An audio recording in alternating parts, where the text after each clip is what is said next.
అందరికీ నమస్కారం అండి.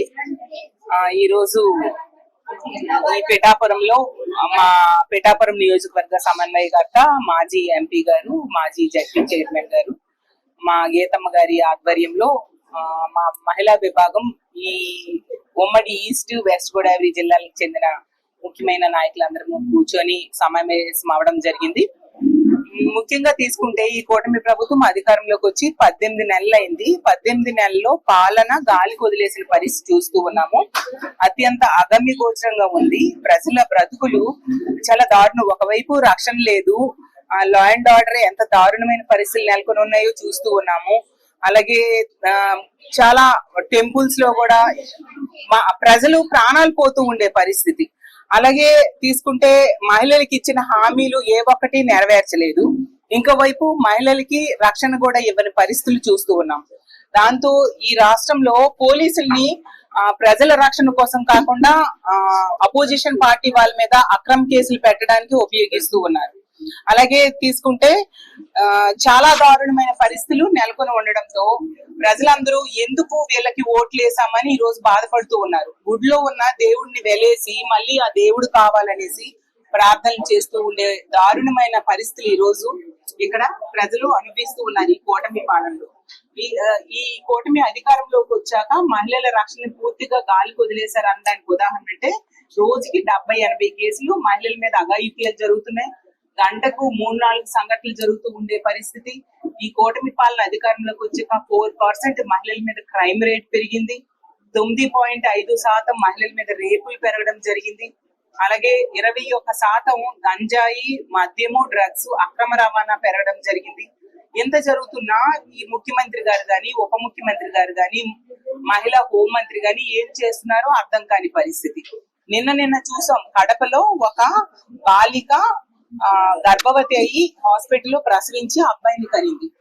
మరి ఈ వ్యవస్థలన్నీ ఏమవుతున్నాయి? ఇన్ని దారుణమైన సంఘటనలు జరుగుతూ ఉంటే మొన్ననే తునిలో సంఘటన చూసాం. ఒక మైనర్ బాలిక మీద తెలుగుదేశం పార్టీ నాయకుడు ఏ విధంగా అఘాయిత్యం చేశాడు. అలాగే తర్వాత 2 రోజుల క్రితమేమో ముమ్మిడివరంలో చూసాం. ఒక జనసేన నాయకుడు ఒక మైనర్ బాలిక మీద ఏ విధంగా అఘాయిత్యం చేస్తూ ఉండే పరిస్థితి. అలాగే 2 రోజుల క్రితం అనకాపల్లిలో తీసుకుంటే నర్సీపట్నంలో జనసేన నాయకుడు ఒక డిగ్రీ కాలేజ్ అమ్మాయి మీద లైంగిక వేధింపులు గురి చేస్తూ ఉండే పరిస్థితి. ఇన్ని జరుగుతున్నా ఒక మహిళా హోంమంత్రి ఉండి కూడా ఎటువంటి చర్యలు తీసుకోవట్లేదు, కనీసం పట్టించుకోని పరిస్థితి మనం చూస్తూ ఉన్నాం. హోంమంత్రి గారు ఎంతసేపు మా ముఖ్యమంత్రి గారు జగన్మోహన్ రెడ్డి గారి మీద, ఈ రోజు అపోజిషన్ లీడర్ గా ఉన్న జగన్మోహన్ రెడ్డి గారి మీద తిట్టడానికే ఆవిడ సమయాన్ని వెచ్చిస్తూ ఉన్నారు తప్ప ఇన్ని అఘాయిత్యాలు జరుగుతున్నా ఎటువంటి చర్యలు తీసుకోవట్లేదు. వాళ్ళకి ఓదార్పునివ్వని పరిస్థితి చూస్తూ ఉన్నాము. ఎందుకు ఇదే పిఠాపురంలో నడి రోడ్డు మీద ఒక బాలిక మీద అఘాయిత్యం జరిగింది. ఎటువంటి చర్యలు ప్రభుత్వం తీసుకోలేదు, కనీసం ఆర్థిక సాయం చేయలేదు. మా జగన్మోహన్ రెడ్డి గారు ఆ కుటుంబానికి 5 లక్షల ఆర్థిక సాయం చేయడం జరిగింది, మా గీతం చెప్తూ ఉన్నారు. మరి ఏం చేస్తుంది ఈ ప్రభుత్వం? అది నేను ప్రశ్నిస్తూ ఉన్నాను. హోంమంత్రి గారు తీసుకుంటే ఏదో డ్రగ్స్ అవన్నీ 18 నెలలైంది మీ కూటమి పాలనలోకి వచ్చి. మీరు అధికారంలో ఉన్నారనే విషయం మర్చిపోవద్దు. ఈ రోజు ఎంత దారుణమైన పరిస్థితులకు కారణం మీరు అధికారంలోకి వచ్చాక 100 రోజుల్లో గంజాయి లేకుండా చేస్తానన్నారు. మీ సొంత నియోజకవర్గం మీదుగానే గంజాయి అక్రమ రవాణా జరుగుతూ ఉండే పరిస్థితి. ముఖ్యమంత్రి గారు నివాసం ఉంటున్న గుంటూరు జిల్లాలో డ్రగ్స్ జరిగాయి. మీరు నివాసం ఉంటున్న విశాఖపట్నం జిల్లాలో డ్రగ్స్ దొరుకుతూ ఉన్నాయి. ఎంత దారుణమైన పరిస్థితులు కారణము ఏంటి అంటే మీ అసమర్థ చేతకాని పరిపాలన. కాబట్టి ఈ కూటమి తాలూకా వైఫల్యాల మీద మా వైఎస్ఆర్ కాంగ్రెస్ పార్టీ పోరాటం చేస్తూ ఉంది. మా పార్టీ ఏంటంటే పోరాటాల నుంచి వచ్చిన పార్టీ.